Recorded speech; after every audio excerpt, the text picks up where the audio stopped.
Hello students. Now we are studying the Gauss theorem. Okay.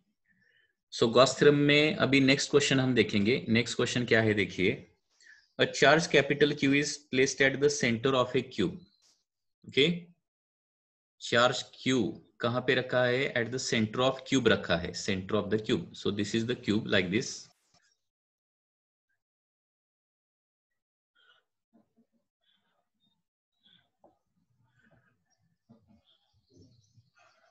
And at the center of this cube, a charge Q is placed. So question is that find the flux, electric flux through each surface of the cube. प्रत्येक surface मधून किती flux प्रत्येक सरफेसवर या क्यूबच्या किती flux create होणार ते find out करायचं आहे. Find electric flux through each surface of the cube. Okay. आता कसं फाइंड आउट करायचं? By Gauss theorem. By Gauss theorem. Gauss theorem से क्या आ जाएगा? That is flux over a close surface. क्योंकि ये क्यूब क्या है? एक कंप्लीटली क्लोज्ड सरफेस है. This cube is a completely closed surface. Okay, and inside that completely closed surface there is a charge Q. So by Gauss theorem, flux over the complete cube, flux over complete cube कितना आ जाएगा? Q divided by epsilon naught आ जाएगा. Okay, Q by epsilon naught.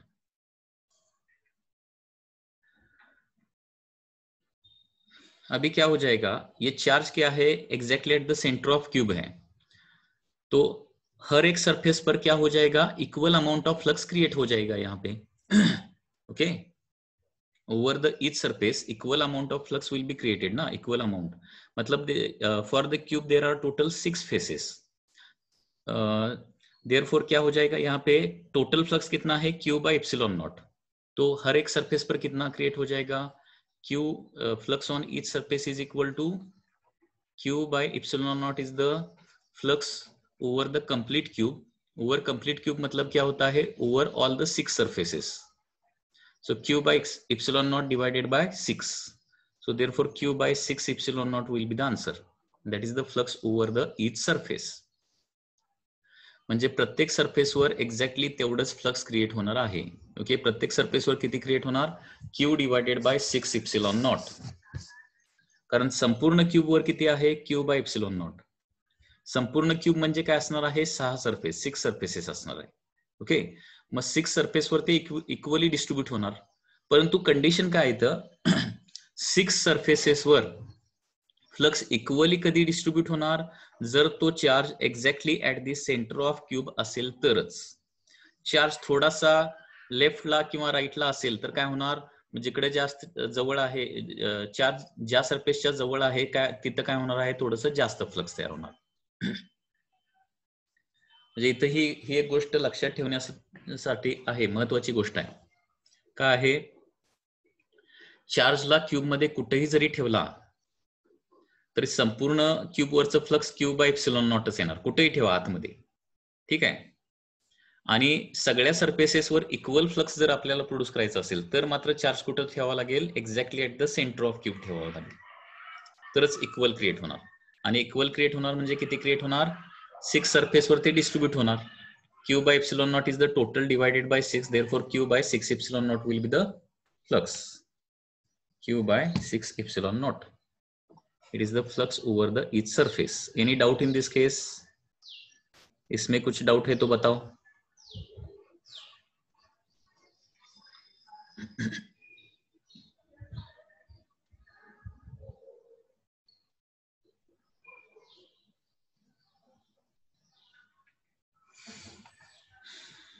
Next question. समझ में आया क्या? देखिए ये very simple question है. मतलब क्यूब के अंदर हमने चार्ज कैपिटल Q रखा. क्यूब के अंदर तो कंप्लीट क्यूब पर कितना फ्लक्स क्रिएट हो जाएगा? Q by epsilon naught will be the total flux on the cube. And अगर charge exactly at the centre of cube है तो क्या हो जाएगा? ये Q by epsilon naught flux all surfaces पर मतलब 6 सरफेसेस पर इक्वली डिस्ट्रीब्यूट हो जाएगा. मतलब हर एक सरफेस पर कितना आ जाएगा? Q by epsilon naught divided by 6 and therefore Q by 6 epsilon naught. Next. now charge is not exactly placed at the center but it is placed at the corner of the cube. Next question क्या है देखिए, once again there is a cube like this.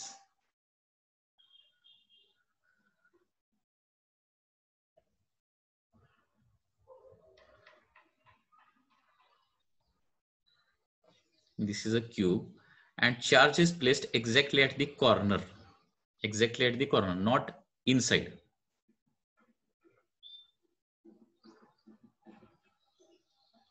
Okay, like this. This is a cube and at the corner charge capital Q is placed. So now question is that how much is the flux over the cube, complete cube, and what is the flux over each surface? That is the question. Okay. आता हे कसं solve करता येईल? पहिली गोष्ट म्हणजे Gauss theorem apply जर करायचा असेल, गॉस थेरम अप्लाय करायचा असेल तर चार्ज कुठं पाहिजे? चार्ज कहां पे होना चाहिए? इनसाइड दैट सॉलिड होना चाहिए. आता हा जो चार्ज आहे तो कम्प्लिटली इनसाइड नाहीये, बरोबर आहे ना? मग इनसाइडला घेण्यासाठी काय करूया आपण, काय करूया आणखी असे आयडेंटिकल क्यूब्स इथं लावूया जेणेकरून तो कम्प्लिटली आतमध्ये येईल. हा एक क्यूब लावला साइडला, अजून कम्प्लिटली आतमध्ये आलाय का? नाही. दोन्ही क्यूबच्या काय आहे आता एका एजवर आलाय, एजच्या सेंटरला आलाय. परत इकडं आणि 4 क्यूब लावतो असे. आता कुठं आला? हे 4 क्यूब्स आपण जर घेतले तर काय झाला, हा जो मोठा जो काय बॉडी तयार होणार आहे त्याच्या सरफेसच्या सेंटरला येणार आणि 4 क्यूब्स आपल्याला काय करावे लागतील, असे वर ठेवावे लागतील. याच्यावर आणखी 4 क्यूब्स आपल्याला प्लेस करावे लागतील. असं काहीतरी अरेंजमेंट होणार ती.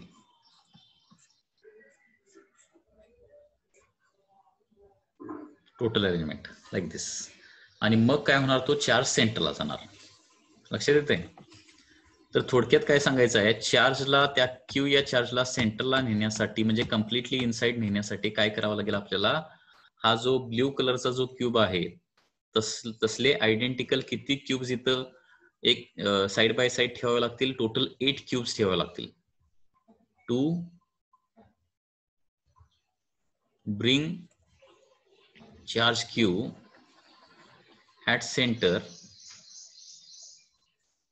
काय करावं लागेल, टोटल 8 क्यूब्स आर रिक्वायर्ड.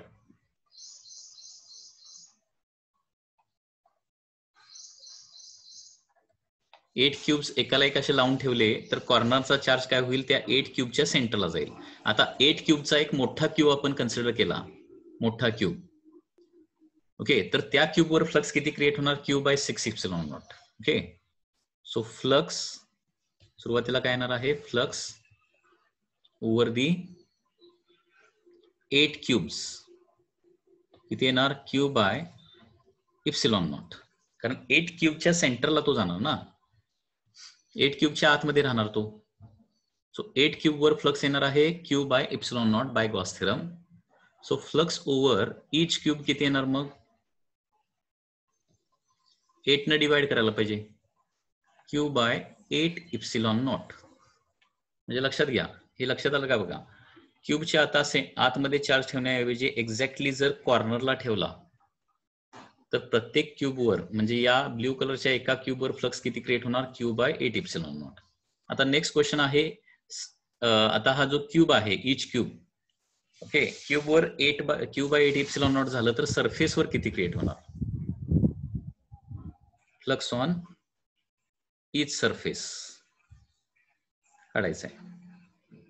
तर त्याच्यामध्ये फ्लक्स ऑन ईच सरफेस म्हणजे कुठले सरफेस, आता इथं थोडस नेमिंग करतो मी, ABCD EFGH. ओके, असं नेमिंग केलेलं आहे. तर याच्यामध्ये काय होईल लक्षात घ्या,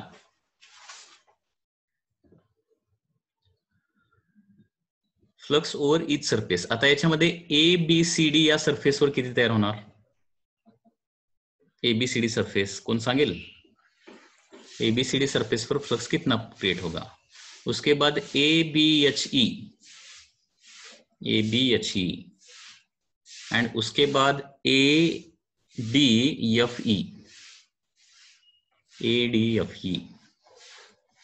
is equal to 0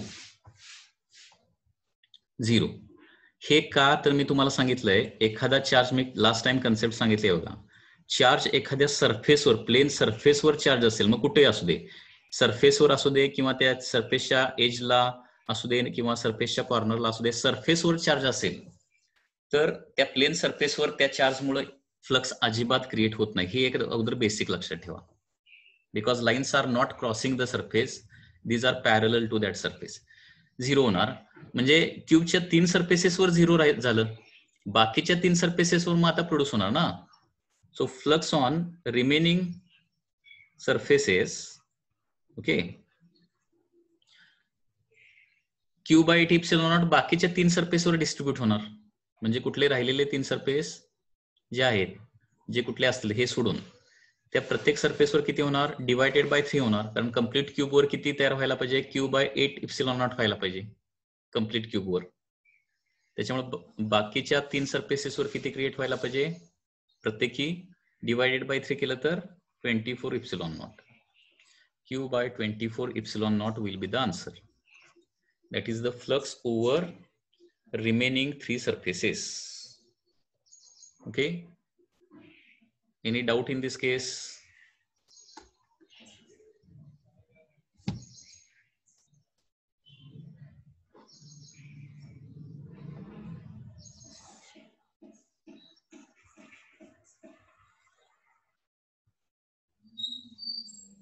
Next is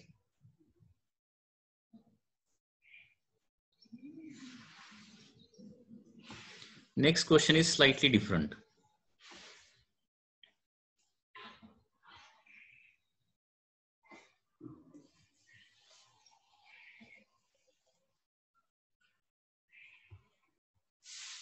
Once again, this is a cube.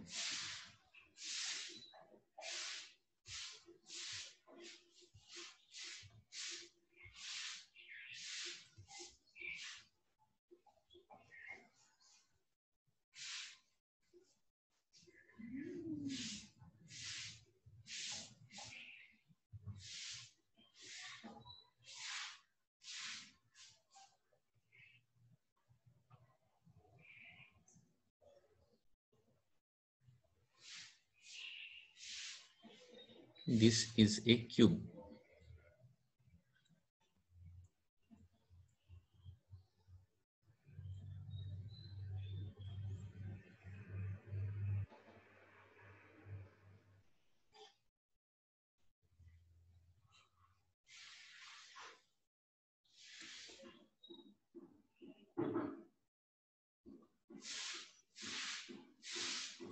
And charge is placed not exactly at the corner but slightly outside the corner, and this distance is very small, that is close to 0 delta. Question काय केलाय बघा, या कॉर्नरच्या just outside ठेवलाय आणि एवढ्या डिस्टन्सला ठेवलाय की ते जे डिस्टन्स आहे ते क्लोज टू 0 आहे. ठीक आहे. Now the question is that how much is the flux over the cube, complete cube, flux over each surface. Okay, that is the question. Flux over each surface. These are the two questions. Can you tell me now the flux over the cube? Flux over cube कितना बन जाएगा यहाँ पे अभी?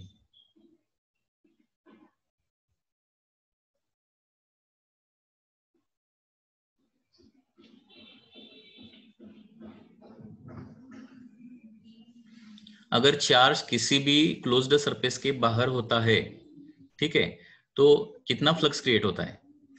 बाहर होता है तो उससे flux create ही नहीं होता. ओके, क्लोज्ड सरफेस पर फ्लक्स कब प्रोड्यूस होता है? जब चार्ज अंदर है. तो सब कंप्लीट क्यूब पर फ्लक्स यहाँ पे कितना बन जाएगा? 0 is the complete flux over the complete cube. अभी ईच सरफेस पर कितना आ जाएगा? ईच सरफेस पर मतलब ये जो कॉर्नर है, विद दिस कॉर्नर जो सरफेसेस है उस सरफेस उस सरफेस से क्या हो जाएगी, लाइंस अंदर आ जाएगी, ठीक है, end same number of lines will pass through the opposite faces like दिस.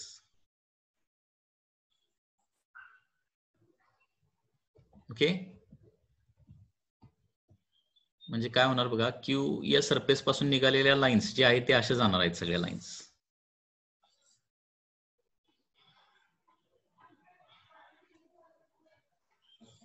म्हणजे चार्ज बाहेर असल्यामुळे 3 सरफेस मधून लाइन्स काय येणार, आत येणार, आणि त्याच्या पुढच्या 3 सरफेस मधून तेवढ्याच लाईन काय होणार आहेत, बाहेर जाणार आहेत. म्हणजे कॉर्नरला लागून असणारे जे 3 सरफेस आहेत त्याच्यावर जेवढं निगेटिव्ह फ्लक्स तयार होणार तेवढंच त्या फेसेसच्या अपोजिट फेसेसवर पॉझिटिव्ह फ्लक्स तयार होणार. आणि आपल्याला माहित आहे एक्झॅक्टली कॉर्नरला ठेवलं, चार्ज एक्झॅक्टली कॉर्नरला ठेवला तर त्या कॉर्नरच्या अपोजिट असणार जे फेसेस आहेत त्या प्रत्येक फेसवर किती क्रिएट होतो, Q/24 एप्सिलॉन नॉट, हे प्लस येणार. ओके, हे कुठलं फ्लक्स लिहावं लागेल, फ्लक्स ऑन सुरुवातीला फेसेस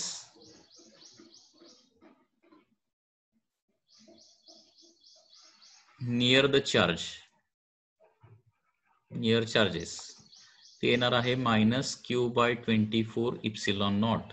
आणि टोटल फ्लक्स 0 होण्यासाठी flux on faces opposite to that corner, opposite to that corner, हे किती येणार आहे, that is equal to plus Q/24 epsilon naught. म्हणजे क्वेश्चन मध्ये थोडासा डिफरन्स केला तर किती आन्सर मध्ये फरक पडते लक्षात घ्या, हे तुम्हाला लक्षात आलं पाहिजे.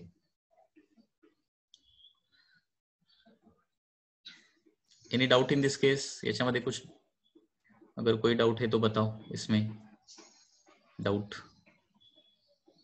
कारण चार्ज क्लोज सरफेसच्या बाहेर आहे, बाहेर आहे, थोडासा का असे ना बाहेर आहे, आणि त्याच्यामुळे या क्यूब वर फ्लक्स क्रिएट होणार नाही by Gauss theorem, because according to Gauss theorem closed surface पर जो अंदर वाले चार्जेस है वही इलेक्ट्रिक फ्लक्स प्रोड्यूस करते हैं, बाहर वाले चार्जेस इलेक्ट्रिक फ्लक्स प्रोड्यूस नहीं करते.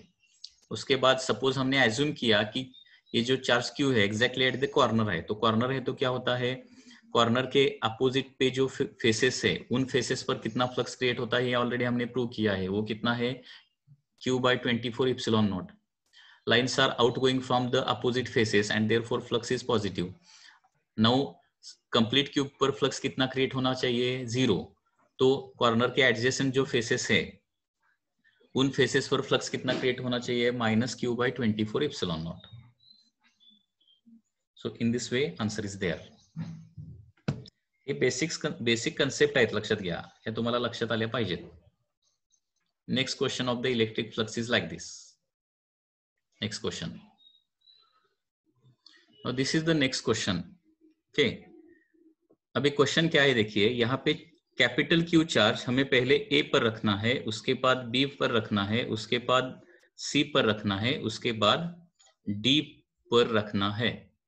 So question is that how much is the electric flux through the cube. Okay, फक्त क्यूब वरच इलेक्ट्रिक फ्लक्स काढायचा आहे ईच केस मध्ये, म्हणजे ए ला चार्ज ठेवला, बी ला ठेवला, सी ला ठेवला, डी ला ठेवला तर काय होईल. ओके, वन बाय वन आता तुम्हाला जरा सांगता येते काय बघा. If charge is placed at A,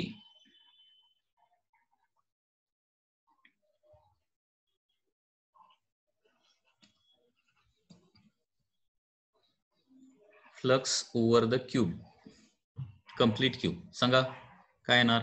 exactly कॉर्नरला जर चार्ज ठेवला आपण तर फ्लक्स किती तयार होत आहे.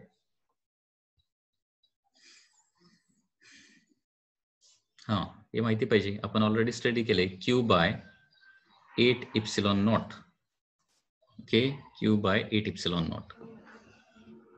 Now if charge is placed at B,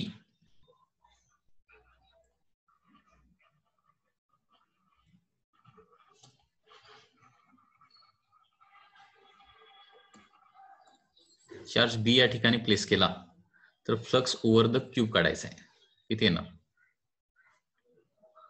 find flux over cube. आता बघा मी काय सांगितलं, एखादा चार्ज जर बाहेर किंवा एजवर वगैरे असेल तर तो आत आणण्यासाठी त्याला किती क्यूब ऍडजस्टंट लावावे लागतील हा विचार करावा लागेल तुम्हाला. एक कॉर्नरला चार्ज जर असेल तर किती क्यूब लावावे लागतात टोटल असे याच्या सहित? 8 क्यूब्स लावावे लागतात. तसं बी ला सेंटरला आणण्यासाठी, सगळ्या क्यूबच्या आतमध्ये आणण्यासाठी किती लावावे लागतील? बी या ठिकाणी चार्ज ठेवला, ओके, त्याच्या राईट हँड साईडला एक क्यूब ठेवला तर सरफेसवर राहणार. अजून त्याच्या खाली आणखी 2 ठेवल्यावर काय होणार? आणखी 3 लागणार ना टोटल. म्हणजे टोटल बी या ठिकाणी ठेवला तर प्रत्येक क्यूब वर किती येणार मग? Q by 4 epsilon naught. Okay, after that, if placed at D,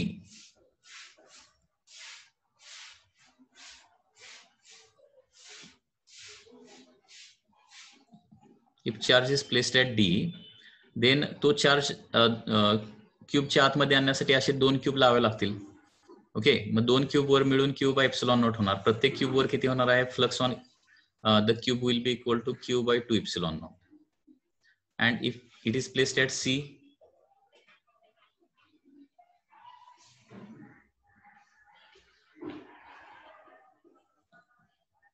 flux on the cube will be equal to, आता C असू दे नाहीतर D असू दे, कुठे जरी ठेवला तरी तो चार्ज कम्प्लिटली आतमध्ये आणण्यासाठी 2 क्यूब लागणार.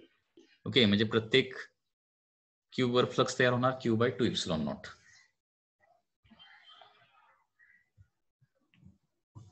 Okay, so in this way there is a calculation.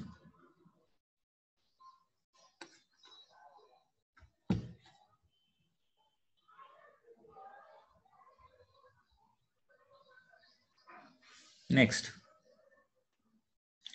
a charge small q is placed at the mouth of conical flask at the center of the circular cross section.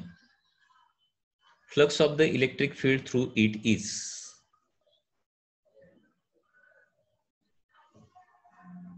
Question is given like this. There is a conical flask.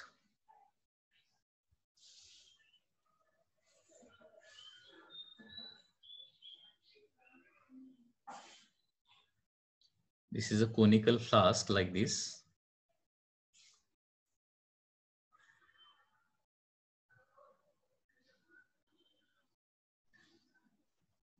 Next question is,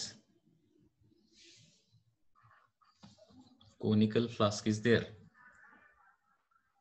and charge is placed.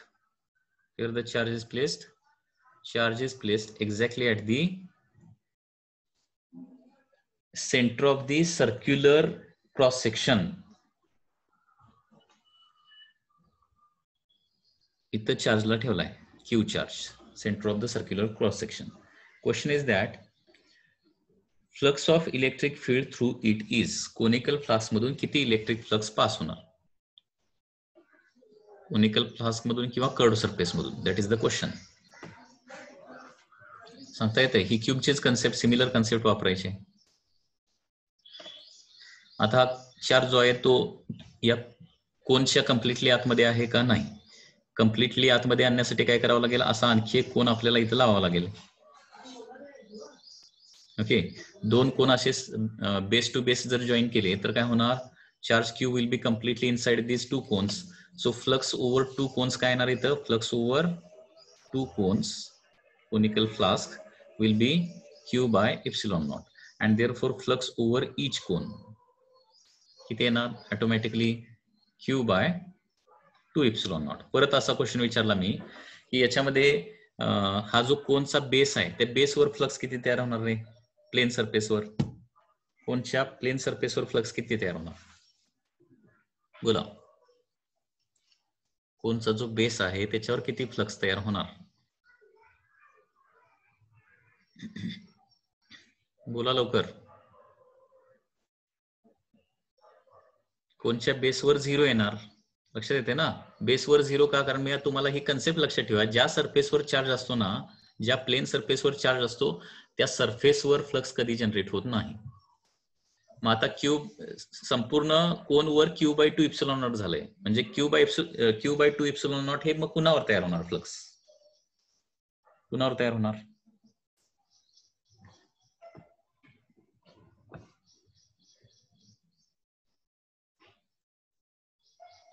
त्या curved सरफेसवर तयार होणार.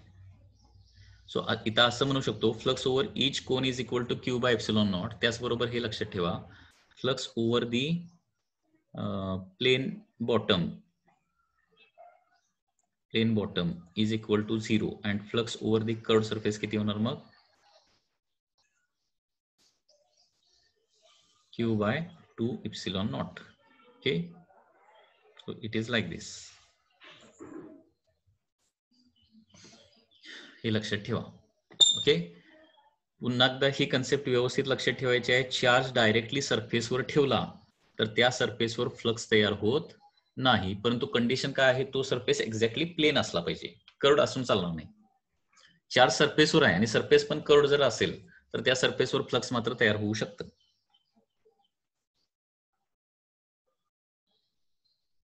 So charge सरफेसवर असेल तर flux तयार होत नाही, त्याच्यासाठी कंडिशन आहे surface should be plane. In that case only. Next question is that a hemispherical body is placed in a uniform electric field. What is the flux linked with the curved surface in each figure? Okay, so this is the diagram.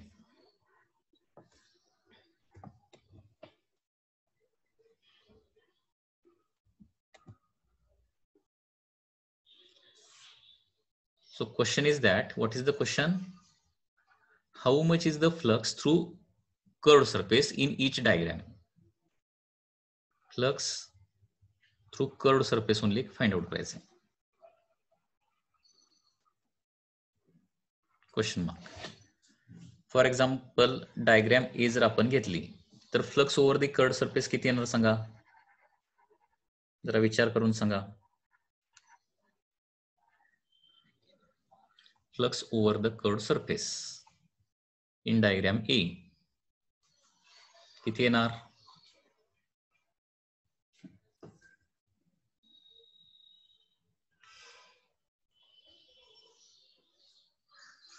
Zero येणार. Zero. Y zero? Because सांगा का zero येणार?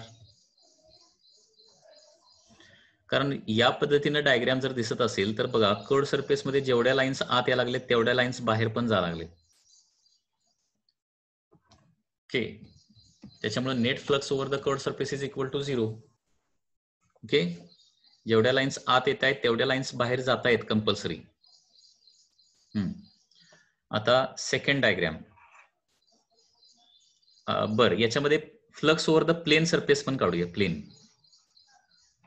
Diagram A मध्ये plain सरफेसवर flux किती येणार? Curved surface विचारलंय, परंतु plain सरफेसवरचं पण काढूया. प्लेन म्हणजे हेमिस्फिअरचा हा जो बॉटम आहे ना, बॉटम प्लेन सरफेस, त्याच्यावर फ्लक्स किती क्रिएट होणार?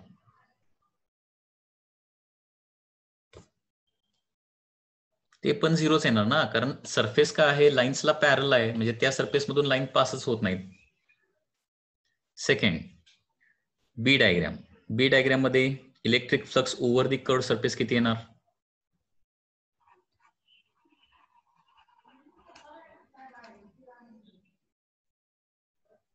पॉझिटिव्ह येणार कंपल्सरी, कारण लाईन्स त्या सरफेस मधून बाहेर पडायला लागलेत. ओके, आता फ्लक्सचा formula electric intensity into area ना. आता महत्वाची गोष्ट लक्षात घ्या, लाईन्स कुठून आत जाणार आहेत? प्लेन सरफेस मधून, बेस मधून आत जाणार आणि कर्व्ड सरफेस मधून बाहेर पडणार आहेत. जेवढ्या लाईन प्लेन सरफेस मधून आत जाणार तेवढाच लाईन्स कर्व्ड सरफेस मधून बाहेर निघणार. प्लेन सरफेसवर फ्लक्स किती क्रिएट होणार बघा? Electric intensity into perpendicular area, E into pi r square. तर E into pi r square, E into pi r square.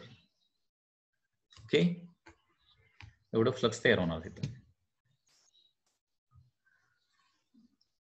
N म्हणजे नॉर्मल टू दॅट सरफेस आहे, नॉर्मल टू दॅट सरफेस म्हणजे area वेक्टरची direction. Curved सरफेसवर